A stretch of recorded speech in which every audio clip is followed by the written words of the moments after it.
Chapter 261 Musashi guard से चांद की पूछता है, क्या चांद आसमान में आ गया है? ओसु भी चांद को देख रही है। मुसाशी सोचता है कि रात के समय मेरी यात्रा में चांद ही था जिसकी रोशनी ने मुझे शांति दी, पर अब मेरे सिर पर छत है और सोने को बेड भी। मुझे पता है कि चीजें इससे बेकार हो सकती थी। गार्ड मुसाशी के पास कैंडल लेके आता है। वो कहता है कि चांद की रोशनी तो नहीं, पर मैं तुम्हें कैंडल की रोशनी दे सकता हूँ। मुसाशी गार्ड को धन्यवाद करता है। कोम्पोकुजी टेम्पल के बाहर ओशु चांद को देख रही है। तभी एक मोंक आके उसे बताता है कि चांद भी बहुत निराला है। ये तुम्हें इस ठंड भरी रात में भी राहत देता है, पर अगर तुम ऐसी ही बाहर खड़ी रही तो तुम्हें जुकाम हो जाएगा। अंदर आ जाओ। ओशु उएदा के कारण मोंक से पूछती है कि क्या उसे कोई दूसरा रूम नहीं मिल सकता है। उसके रूम में एक डरावना भूत है। तभी उएदा पीछे से कहता है कि मुझे डरावना मत कहो। ओशु मोंक को बताती है कि ये रहा भूत। मोंक को ओशु के अलावा कुछ नहीं दिखता। उएदा कहता है कि लगता है कि तुम ही मुझे देख सकती हो ओशु।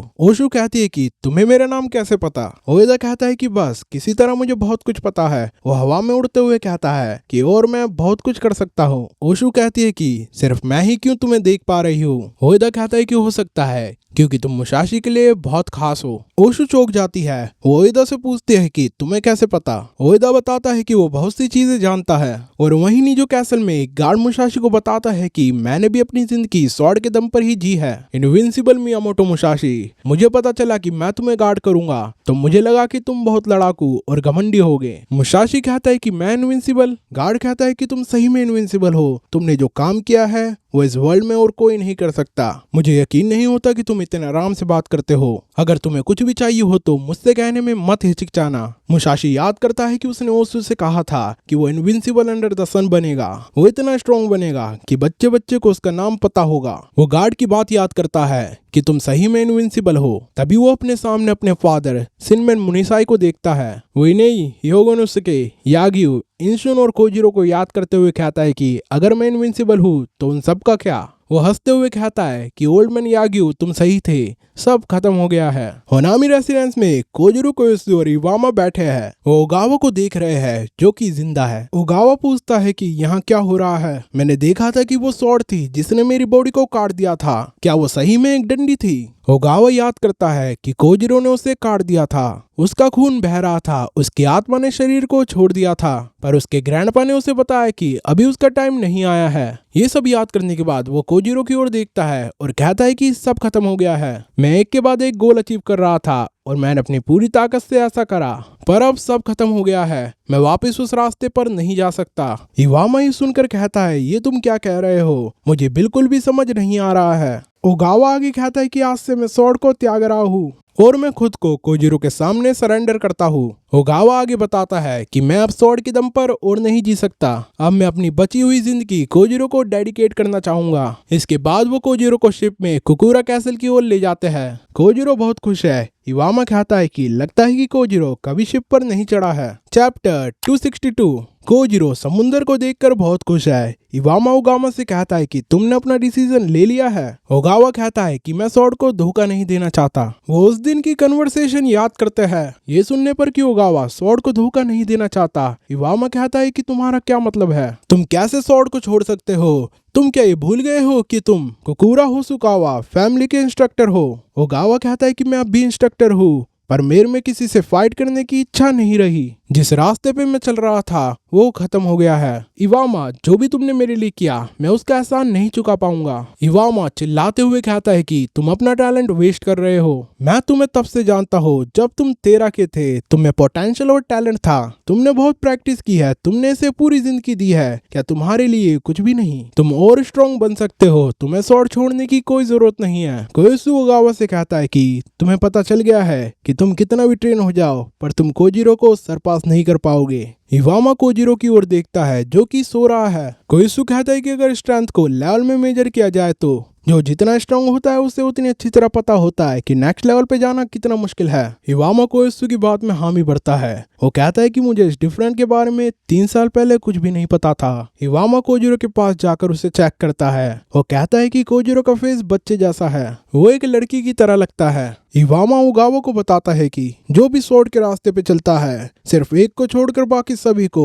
स्ट्रॉन्ग के टाइटल के साथ संतुष्ट होना पड़ता है। अगर तुम अपने आप को इनविंसिबल प्रूव करना चाहते हो तो तुम्हें उस हर एक व्यक्ति को काटना पड़ेगा जो तुम्हारे रास्ते में आ रहे हैं, और आखिर में तुम अकेले ही टॉप पर पहुंच पाओगे। पर अगर तुम इतना सब कुछ इनविंसिबल बनने के लिए करते हो तो अंत में कोई भी ये देखने के लिए नहीं होगा कि तुमने क्या अचीव किया है। ओगावा को कहता है कि तुम्हें स्वॉर्ड छोड़ने की कोई जरूरत नहीं है, तुम स्ट्रॉन्ग से संतुष्ट हो जाओ और अपनी जिंदगी को स्वॉर्ड के दम पर जीना जारी रखो। ओगावा बताता है कि मैं बेस्ट बनना चाहता था, यही मेरा नेचर है, पर कोजिरो ने मेरी स्पिरिट तोड़ दी है और अगर मैंने अपनी फाइट जारी रखी तो मैं अपनी स्वॉर्ड से धोखा कर रहा हूँगा, और अगर मैंने ऐसा किया तो मुझे नहीं लगता कि मेरी स्वॉर्ड मुझे पसंद भी करेगी। मैं अपनी स्वॉर्ड को धोखे में नहीं रख सकता। ओगावा कोयोसु से एक पेपर मांगता है, उसका टाइटल, उसके इंस्ट्रक्टर की पोजीशन और जो भी उसने अभी तक कमाया है वो सब कुछ कोजिरो के नाम कर देता है। वो आगे बताता है कि वो आज से कोजिरो के अंडर काम करेगा, वो उसका माउथ और ईयर बनेगा ताकि कोजिरो होसुकावा क्लैन को सर्व कर सके।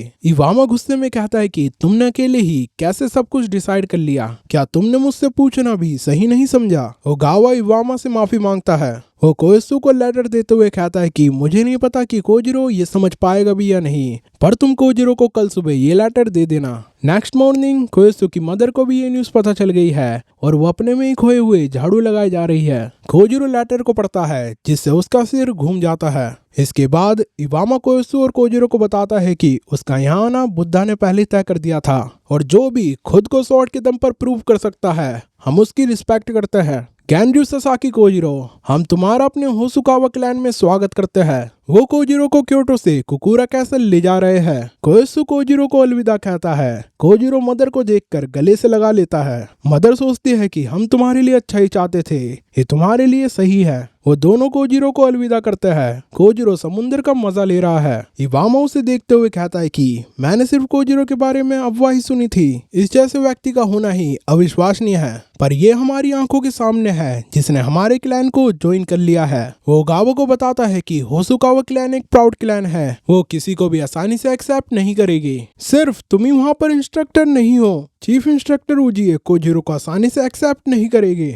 ओगावा इवामा की बात में हामी बढ़ता है। वो कहता है कि ये तो टाइम ही बताएगा कि आगे क्या होने वाला है। चैप्टर 263। ओगावा कहता है कि मैं जानता हूँ चीफ इंस्ट्रक्टर उजिए मागोशिरे से मेरी वैसे भी नहीं बनती, वो इतनी आसानी से कोजिरो को मेरी जगह पर एक्सेप्ट नहीं करेगा। वैसे भी मैं अकेला वहाँ इंस्ट्रक्टर नहीं हूँ, मेरे अलावा वहाँ 3 इंस्ट्रक्टर है। इवामा कहता है क्या तुम्हें ऐसा नहीं लगता कि तुम्हारे पोजीशन छोड़ने से क्लैन कमजोर हो जाएगा। ओगावा इवामा को बताता है कि कोजिरो के क्लैन को ज्वाइन करने से क्लैन पहले से भी ज्यादा स्ट्रॉन्ग हो जाएगा, क्योंकि एंड में स्ट्रॉन्ग ही सरवाइव करते हैं। ऐसा कहते हुए वो शिप के पोल पर चढ़ जाता है। इवामा कहता है कि तुम क्या कर रहे हो। ओगावा वहां चढ़कर जोर से चिल्लाता है और वहीं से गिर जाता है। कोजिरो ये नोटिस करता है। इवामा ओगावा के पास आकर कहता है कि तुम क्या कर रहे हो। इवामा कहता है कि ऐसा करना जरूरी था, जो भी मेरे अंदर अकेलापन है और स्वॉर्ड को छोड़ने की फ्रस्ट्रेशन है उसको बाहर निकालना जरूरी था। तभी वो दोनों देखते हैं कि कोजिरो ओगावा से भी ऊपर पोल के टॉप पर चढ़ गया है। ओगावा कोजिरो को देखते हुए सोचता है कि मैं अपने अनफुलफिल्ड ड्रीम का एंड देखना चाहता हूँ कि स्वॉर्ड के दम पर जीकर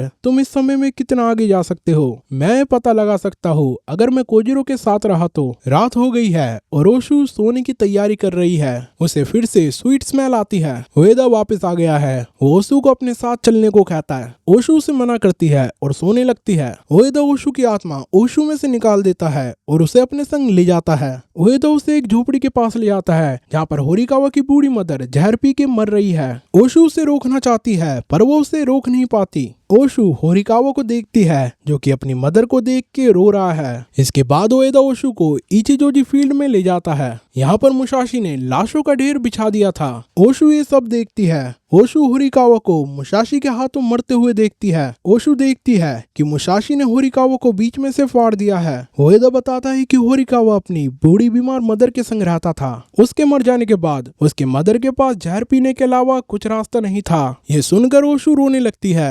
उएदा उसे अपना फेस दिखाता है जो कि आधा कटा हुआ है। वो कहता है कि अब हम उस वुमन के पास जाएंगे जिसने अपने दूध पीते बच्चे को गला घोट कर मार दिया। वो कहता है जल्दी करो, अभी हमें 70 घर घूम के आने हैं। तुम्हारे पास इतना टाइम नहीं है कि तुम मुसाशी की खुशी के लिए दुआ कर सको। चैप्टर 264। ओशु उएदा से पूछती है कि क्या तुम भी योशिओका में से एक हो। उएदा बताता है कि 70 डिसाइपल्स वो अपनी जान को दांव पर लगाकर मुसाशी से लड़े और सब के सब मारे गए। ओशु अपने आंसू पोंछते हुए कहते हैं कि तुम मुझे क्यों दिखे, तुम मुझसे क्या चाहते हो। अगर तुम ताकेज़ो से इतनी नफरत करते हो तो तुमने उसे मरने का श्राप क्यों नहीं दिया। उएदा कहता है कि तो तुम्हें सही में फर्क नहीं पड़ता अगर मुसाशी मर जाए, मेरे श्राप की कोई जरूरत नहीं है। उएदा ओशु को दो रोनिन समुराय को दिखाता है। वो दोनों समुराय नीजो कैसल के पास ही रुक रहे हैं ताकि वो मुसाशी को मारकर अपना नाम कमा सके। वो झूठ बोलते हैं और खुद को मुसाशी का फ्रेंड बताते हैं। ओशु उनका झूठ सुनकर चौंक जाती है। उएदा बताता है कि मुसाशी भी ऐसा ही है, वो अपने अपोनेंट तक पहुंचने के लिए कोई भी तरीका अपनाएगा। उएदा ओशु को मुसाशी के पास ले आता है। वो बताता है कि मुसाशी दर्द में है, वो उन सब से बच नहीं पाएगा, वो जल्द ही मारा जाएगा। ओशु सोचती है कि मैं कुछ भी नहीं कर सकती, ताकेज़ो बचपन से ऐसे ही रहा है, वो मरने से कभी नहीं डरता।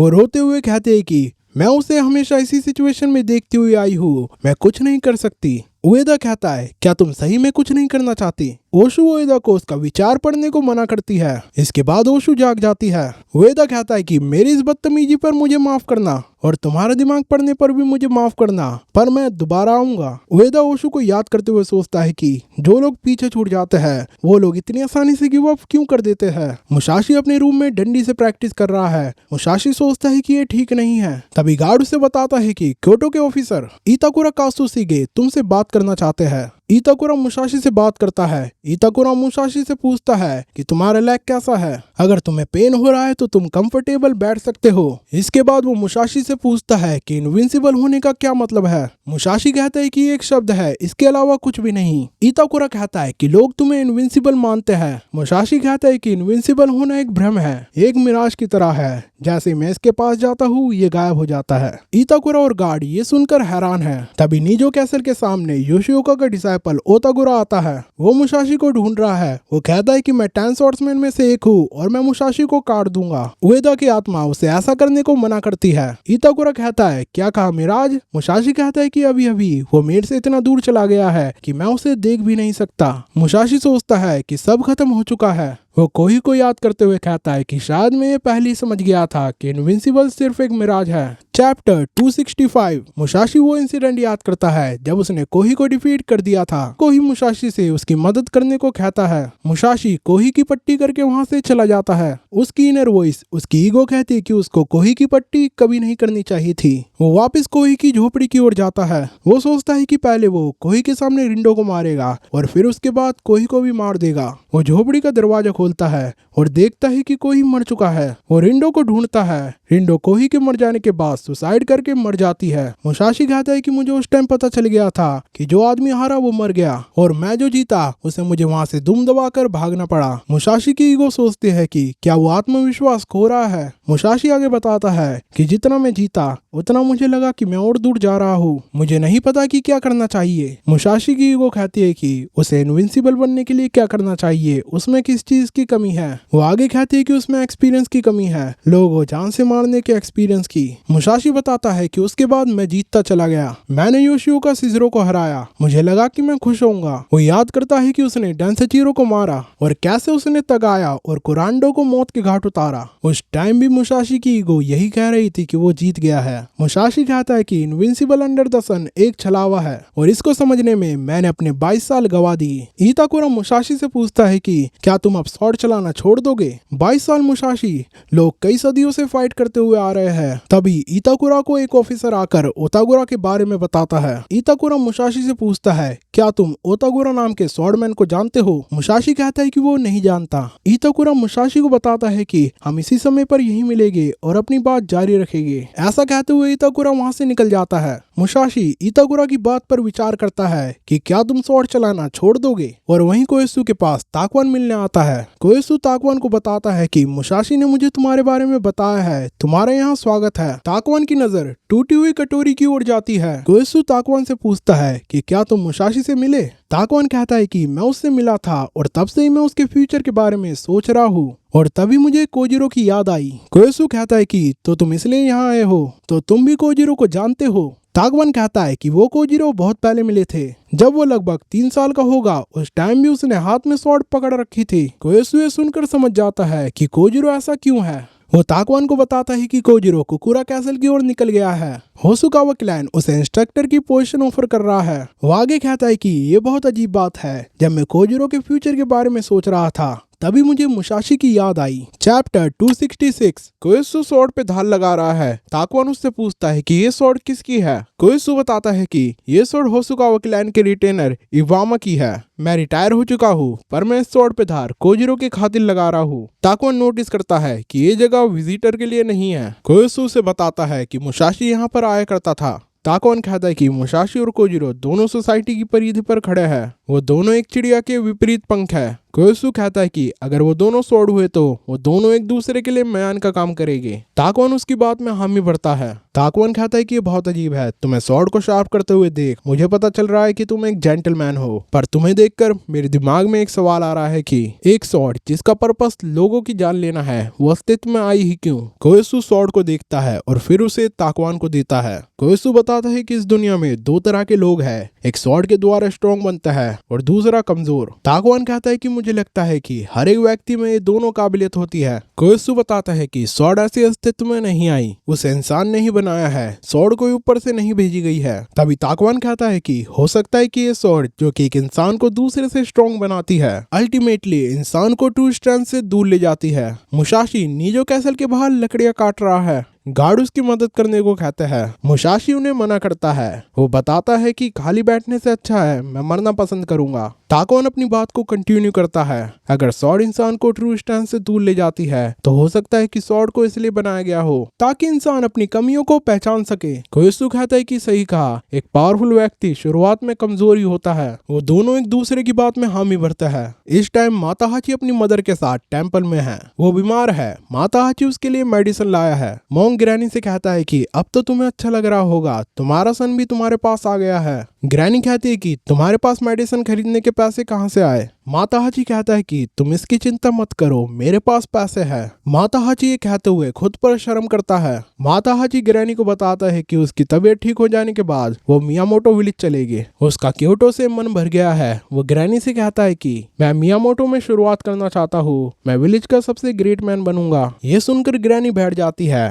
वो माता हाची को आवाज लगाती है। माता हाची कहता है कि वो अपने दूसरे नाम कोजिरो को भी छोड़ देगा, ये एक बेकार नाम है। माता हाची सोचता है कि वो और क्यों झूठ बोले जा रहा है। तभी ग्रैनी खांसती है। माता हाची ग्रैनी को मेडिसिन देते हुए कहता है कि तुम्हें ये खा लेनी चाहिए, तुम जितनी जल्दी ठीक हो जाओगे हम उतनी जल्दी मियामोटो निकलेंगे, हर कोई वहाँ तुम्हारा इंतजार कर रहा होगा। कोएत्सु बताता है कि लोगों को मारने के लिए स्वॉर्ड बनाई जाती है, पर तुम उसकी सुंदरता को इग्नोर नहीं कर सकते। ये कितनी उल्टी बात है। स्वॉर्ड इसलिए सुंदर है क्योंकि वो किसी की जान ले सकती है। वो स्वॉर्ड जो किसी की जान न ले पाए उसमें कोई सुंदरता नहीं होती। और क्योंकि ये लोगों को मारने के लिए बनाई गई है, तुम इससे जितने लोगों को काटते हो ये उतनी ही सुंदर हो जाती है। और अगर कोई सुंदरता को पाना चाहता है, वो सुंदरता जो रोंगटे खड़े कर दे, वो पाने के बाद एक स्वॉर्डमैन उस सुंदरता में डूब जाएगा। अगर ऐसी सुंदरता असल में हो तो लोगों को मारना जरूरी नहीं रह जाएगा, क्योंकि सुंदरता और स्ट्रेंथ एक बन चुके हैं। और इसी सोच के कारण ही मैं एक स्वॉर्ड में धार लगा पाता हूँ। ये बात सुनते हुए ताकवान के पेट में गुड़गुड़ होने लगती है। बात करते करते उन्होंने सुबह कर दी है। वो दोनों खाना खाने लगते हैं। कोएत्सु कहता है कि कोजिरो और मुसाशी एक दूसरे के लिए म्यान की तरह है। अकेले वो सोसाइटी की परिधि पर खड़े हैं, पर जब तक वो दोनों एक साथ इस वर्ल्ड में हैं, वो दोनों अपने लिए एक जगह ढूंढ सकते हैं। ताकवान कहता है कि मुझे भी यही लगता है। कोएत्सु हंसते हुए कहता है कि हो सकता है कि होसुकावा क्लैन में मुसाशी के लिए भी एक खाली जगह हो।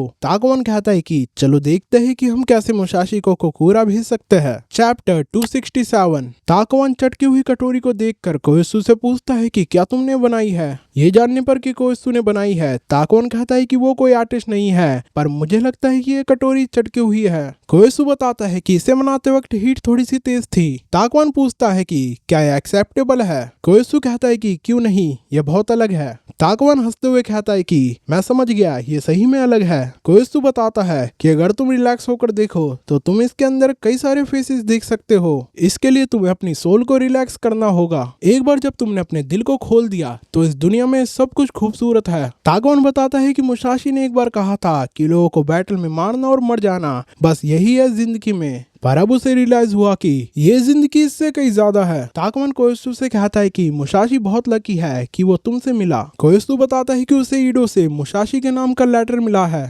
ताकवान पूछता है कि लेटर किसने भेजा है। कोएत्सु बताता है कि सेकंड तोकुगावा शोगन हिडेताडाया। ये सुनकर ताकवान चौंक जाता है। मुसाशी सपना देख रहा है। ये वो दिन है जब मुसाशी और माता हाची कह रहे थे कि वो अपना नाम कमाएंगे। मुसाशी माता हाची से पूछता है कि उसका नाम कमाने से क्या मतलब है। मुसाशी उसे बताता है कि ऐसा लगता है कि उसने नाम कमा लिया है और ये रास्ता यहाँ खत्म हो रहा है। माता हाची कहता है कि क्या सही में? मुझे लगा कि हम दो साथ चल रहे हैं। तुम और मैं बहुत अलग है। अगर तुम इस दुनिया में अकेले व्यक्ति बचे तो मैं कह सकता हूँ कि तुम अपनी स्वॉर्ड को हवा में घुमाते हुए कुछ बड़बड़ा ही रहे होगे। तभी मुसाशी उठ जाता है। मुसाशी लकड़ी काट रहा है। तभी ऑफिसर उसे बताते हैं कि सर इताकुरा उसे बुला रहे हैं। इताकुरा बुद्धा का स्टैचू बना रहा है। वो कहता है कि तो इनविंसिबल होना एक मिराज है और तुम्हें 22 साल लगे। ऐसा मानना है कि इस लैंड में पीस पूरी तरह से स्थापित नहीं हुई है। रूलर को हमेशा तैयार रहना पड़ता है और जब मर्जी छिड़ सकती है। तुम ये विजडम जो तुमने 22 साल में प्राप्त की है तुम इस कंट्री के लोगों को क्यों नहीं देते? मुसाशी ये सोचकर सोच में पड़ जाता है। इताकुरा कहता है कि तुम ये काम किसी लीडर की मदद से आसानी से कर सकते हो। मुसाशी इताकुरा को मना करता है। वो सोचता है कि ये मेरे मतलब का नहीं है। बुद्धा को कार्व करते हुए स्टैचू खराब हो जाता है।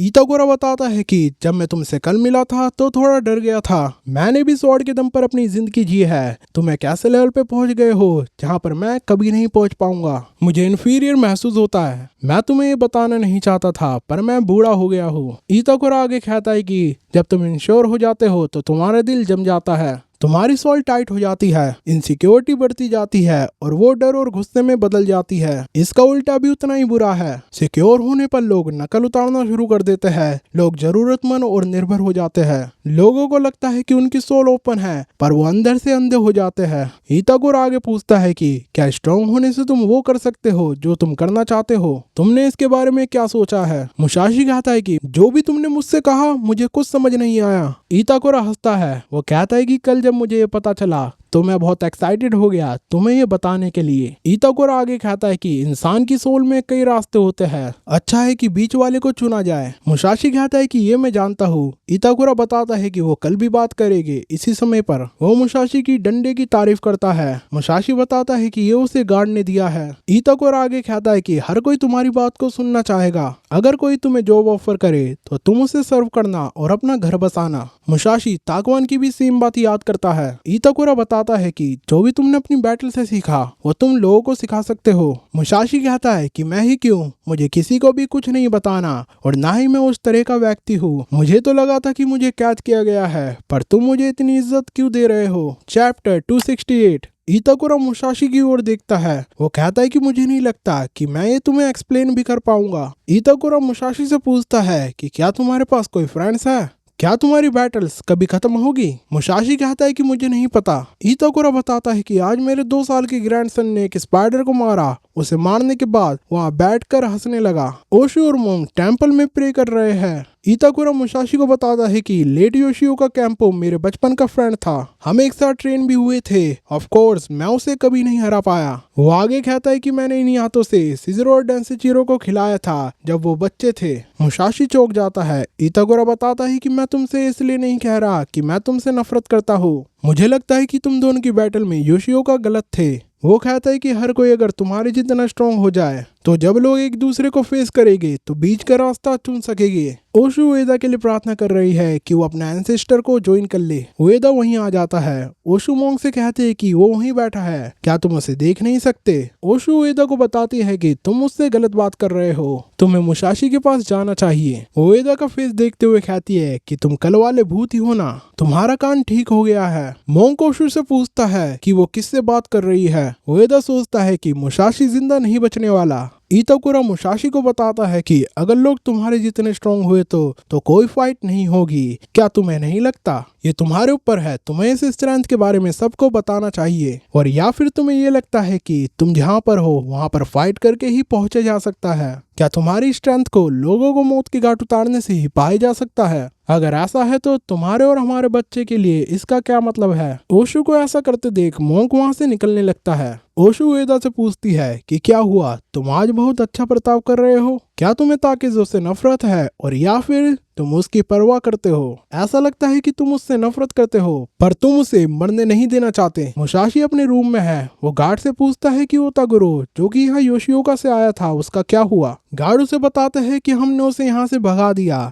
उसका हाथ भी अभी कटा है तो उसने ज्यादा रेसिस्ट भी नहीं किया, पर उसकी हिम्मत की दाद देनी होगी कि वो अकेला यहाँ पर आकर चिल्लाने लगा कि मैं मुसाशी को काट दूंगा। मुसाशी ताकवन की बात याद करता है कि अब उसे नया रास्ता चुन लेना चाहिए और ओशु के संग घर बसाना चाहिए। मुसाशी ओशु को याद करते हुए कहता है कि ऐसा अब नहीं किया जा सकता, बहुत देरी हो चुकी है। वो खुद को ओशु के साथ देखता है, उसे और ओशु को समुराई घेर लेते हैं। इसके बाद मुसाशी कहता है कि उसे पता है कि उसे कहाँ जाना है, उसके पास एक जगह है। गार्ड मुसाशी को उसके डोजो चलने की रिक्वेस्ट करता है। उसके संग डोजो के 2 और डिसाइपल है। मुसाशी सोचता है कि उसे पता है कि उसे कहाँ जाना है, उसे वापस जाना है। चैप्टर 269। मुसाशी कहता है कि मेरे पास एक जगह है जहाँ पर मुझे जाना है, वो हमेशा से वहीं रही है। वो उस गुफा के एरिया को याद करता है जहाँ पर समुराई का स्केलेटन था। मुसाशी कहता है जो फीलिंग मेरे पास थी मुझे उस फीलिंग को दोबारा पाना होगा। बॉडी और सोल का सेंटर्ड होना, ना कुछ ढीला और ना कुछ टाइट। मेरी बॉडी जो इस अनंत ब्रह्मांड के आगे कुछ नहीं थी पर फिर भी वो उस ब्रह्मांड से कनेक्ट थी। मुसाशी बचपन में इस फीलिंग को पा चुका था। वो सोचता है कि ये कैसी फीलिंग है, क्या ये हैप्पीनेस है? मुसाशी गार्ड के डोजो में पहुंच गया है। डिसाइपल मुसाशी को देखकर कहता है कि ये तो बहुत जवान है। गार्ड मुसाशी को इंट्रोड्यूस कराता हुआ बीच में रुककर मुसाशी से उसके स्वॉर्ड स्टाइल का नाम पूछता है। मुसाशी कहता है कि मेरा कोई स्टाइल नहीं है, मैं शकुशु विलेज का एक रोनिन मियामोटो मुसाशी हूँ। डिसाइपल ये सुनकर ताली बजाने लगते हैं। डिसाइपल ट्रेनिंग करने लगते हैं। गार्ड मुसाशी को बताता है कि हम इस स्पेशल वुडन स्वॉर्ड से ट्रेन होते हैं, ट्रेनिंग के लिए बेस्ट है। मुसाशी मन में कहता है कि यागियो भी सेम स्वॉर्ड का यूज करते हैं। गार्ड बताता है कि हम हफ्ते में 2 बार ट्रेनिंग करने मिलते हैं। कोई भी यहाँ पर बड़ा या छोटा नहीं है, स्वॉर्ड ही है जिसने हमें बांधा हुआ है। मुसाशी उसे बताता है कि तुम स्वॉर्ड के प्रति बहुत डेडिकेटेड हो। गार्ड कहता है कि हम तुम्हारी तारीफ के काबिल नहीं हैं। वो आगे बताता है कि मेरी वाइफ मुझे इसके लिए मना करती है। वो कहती है कि ये चीज तुम्हारे करियर में कुछ काम नहीं आएगी। तभी दूसरा समुराई कहता है कि मेरी वाली भी यही कहती है। तभी एक मॉन्क डिसाइपल कहता है कि मेरी वाली को लगता है कि मैं पागल हूँ, भला कौन सा मॉन्क स्वॉर्ड प्रैक्टिस करता है? मुसाशी गार्ड से कहता है क्या तुम्हारा मुझे यहाँ लाना ठीक है? मैं एक कैदी हूँ। गार्ड बताता है कि तुम्हें किसी और रीजन के लिए कैद किया गया है। सरिताकुरा तुम्हारा भला चाहते हैं। उएदा ओशु को बताता है कि मुसाशी एक बेतुकी मौत नहीं मरना चाहिए। ओशु कहते हैं कि पर मुसाशी ने तुम्हें काटा है। उएदा बताता है कि उसे नहीं लगता कि मुसाशी ज्यादा देर तक जिंदा रह पाएगा। जैसे ही वो अपने रूम के बाहर कदम रखेगा उसकी जान खतरे में आ जाएगी। वो दोनों समुराई जो मुसाशी को मारने निकले हैं उनमें से एक कहता है कि मैंने सुना है कि मुसाशी लंगड़ा हो गया है, हमें इसके लिए योशिओका को धन्यवाद करना चाहिए। तभी दूसरा समुराई कहता है कि वो मुसाशी को जान से मारेगा। एक डिसाइपल मुसाशी से कहता है कि अगर तुम ऐसी लालची और बेनाम रोनिन के हाथों मारे गए तो हर कोई यही कहेगा कि ऐसे ही होता आया है, तुम जैसा करते हो वैसा ही भुगतते हो। पर हम जैसे लोगों के लिए जो स्वॉर्ड के दम पर जीते हैं, हम तुम्हें बेतुकी मौत नहीं मरते हुए देखना चाहते। ऐसा होना स्वॉर्ड की बदनामी होगी। तभी उनमें से एक डिसाइपल कहता है कि तुमने बैटल सरवाइव की है मुसाशी, अब तुम उन लोगों को जो स्वॉर्ड के दम पर जीना चाहते हैं उन्हें और हमें ये बता सकते हो कि स्वॉर्ड में वो बात है। उएदा ओशु को कहता है कि मैं चाहता हूँ कि तुम मुसाशी को गाइड करो। ओशु पूछती है कि वही क्यों? वो कहता है कि मुसाशी काफी फाइट कर चुका है, ये उसके लिए बहुत है। ओशु कहती है कि तो तुम उससे डायरेक्ट जाकर क्यों नहीं कहते? उएदा कहता है कि ये काम तुम ही कर सकती हो क्योंकि तुम हमेशा से ही उसके लिए वो लाइट थी, वो जो उसकी सोल को गाइड करती है। स्वॉर्ड उसका सेंटर रही है, वो बार बार एक सेंटर पर घूम घूम कर आ जाता है, पर तुम वो लाइट हो जिसने हमेशा उसको गाइड किया है। ये सुनकर ओशु की आंख में आंसू आ जाते हैं। वो उएदा को झूठ बोलने से मना करती है। उएदा बताता है कि क्या मैंने तुम्हें बताया नहीं कि मरने के बाद तुम्हें चीजें पता चल जाती है। मुसाशी गार्ड और 2 डिसाइपल्स के साथ नीजो कैसल की ओर जा रहा है। तभी मुसाशी कहता है कि तुम काइंड हो और स्ट्रॉन्ग भी, तुम्हारी खातिरदारी के लिए धन्यवाद। गार्ड कहता है कि मैं कुछ समझा नहीं। मुसाशी गार्ड और बाकी डिसाइपल को बेहोश कर देता है और वहां से निकलने लगता है। वो सोचता है कि मैंने उसे पा ही लिया था। मैं उस फीलिंग को पाने के बहुत करीब था, तभी मेरा लेग डैमेज हो गया, पर मुझे उस फीलिंग को नहीं भूलना है और आगे बढ़ना है। मैं कई ऐसे अपोनेंट से मिला जिन्होंने मुझे वो सब दिया जो वो दे सकते थे, और इसी कारण मैं इतना आगे आ सका। मैं अकेला नहीं था। मैं मिराज का पीछा नहीं करना चाहता। मेरे को किसी और चीज की आशा नहीं है, पर हे भगवान, मुझे एक ऐसे अपोनेंट से मिलवाओ जो मुझे अपना सब कुछ देने पर मजबूर कर दे। एक और जिंदगी और मौत की लड़ाई, प्लीज मुझे एक और चांस दो। मुसाशी नीजो कैसल से भाग जाता है और ये वॉल्यूम यहीं खत्म होती है।